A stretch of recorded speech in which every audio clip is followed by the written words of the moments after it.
think that, you know, the 60s psychedelic rock, it's such a creative time for music. And I think people are recognizing that now and wanting to try to bring that into a modern context. This is music that's, you know, it sounds like it came from a certain time, but it's timeless in the fact that people are going to be listening to the music for a long time. Yeah. You know, just like they will with Buddy Holly or anybody else. You know, they were doing, I mean, these guys were doing, you know, something that no one else was doing with the electric jug, and they had just these instruments that they created, just kind of invented, kind of, and kind of amazing that what they did and how many people they actually inspired musically. For me, it's the 13th floor elevators started psychedelic rock and roll, and then spread it west out to San Francisco. It's one of the reasons why I moved to Austin, to try to get the Black Angels going with Alex, because of the 13th floor elevators.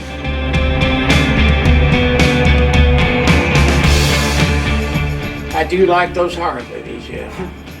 I like them in 3D too. Yeah, yeah. What's your favorite one? What's your favorite horror movie? Well, I like I Walk with a Zombie, you know. Yeah, yeah. And stuff like that. You know. Did you ever see Texas Chainsaw Massacre? Did you ever watch that one? Yeah, I went to see that at the same time I went to see Uncle Tom's Cabin or something. Okay.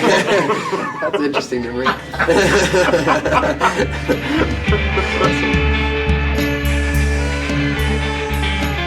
I believe the original connection was through one of Nate's friends. Nate's our guitarist. I think he knew Troy, and somehow put us in like.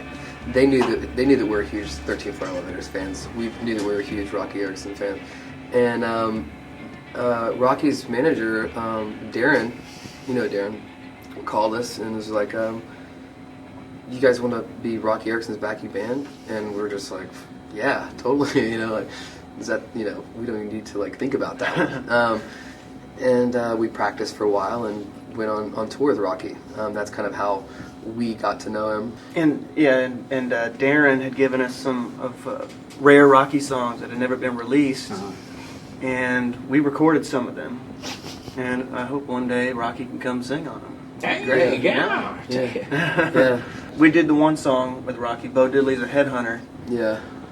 Well, great. Yeah. Well, that's a good one. I like that one. Yeah. It's a hard one, you know. Yeah. That's the song that we came out to. We opened up with that song every night when we came out. Like we heard this Bo Diddley's a Headhunter song. It has a Bo Diddley beat, and Rocky sings Bo Diddley's a Headhunter. Bo Diddley's a Headhunter. And then there's a Bo Diddley beat backing up.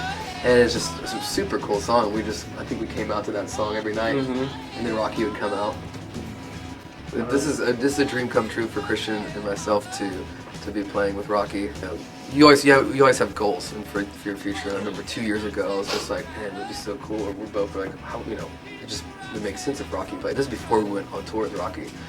And oh yeah, I mean it's pretty crazy to, you know, grown up listening to 13th Floor Elevators, and then all of a sudden we meet Roky and he's our friend. It's kind of unfathomable. Yeah. I always like to take it easy. That's what the Elevators always did, you know, and things like that, you know.